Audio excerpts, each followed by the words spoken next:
शहर सुधारणा समितीने तयार केलेल्या विकास आराखड्यातील अनेक वैशिष्ट्ये, त्यातील प्रामुख्याने इमारतीचा पुनर्विकास करताना 10% ओपन स्पेस ठेवण्याची शिथिल करण्यात आल्याची माहिती पुढे येत आहे. 1987 नंतर प्रथमच पुणे शहराचा विकास आराखडा तयार करण्यात येत आहे. जवळजवळ 8 महिन्यांपेक्षाही जास्त कालावधी यास लागला आहे. हा आराखडा अंतिम टप्प्यात असताना आणि मंजूर झाल्यानंतरही विरोधकांनी यावर आक्षेप घेतला आहे.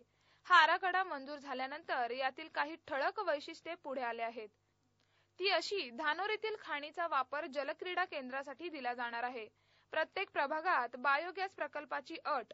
मेट्रो मार्गाच्या 50 मीटर परिसरात बांधकामासाठी बंधने ठेवण्यात आली आहे. त्याचप्रमाणे आरक्षित जागा पहिल्या वर्षी ताब्यात दिल्यास 50% जास्त टीडीआर, तर दुसऱ्या वर्षी 40% टीडीआर आणि तिसऱ्या वर्षी 30% टीडीआर मिळणार. त्यानंतर फक्त एकच टीडीआर दिला जाणार. त्यातही विशेष म्हणजे R7 जागेचाही टीडीआर दिला जाणार. यामध्ये शहरातील वाडे एकत्र करून विकसित करण्याची योजना आहे.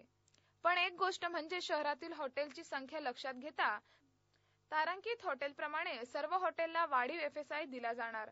स्वच्छतागृह उभारण्यास जागा देणाऱ्यांना टीडीआर देणार आहेत.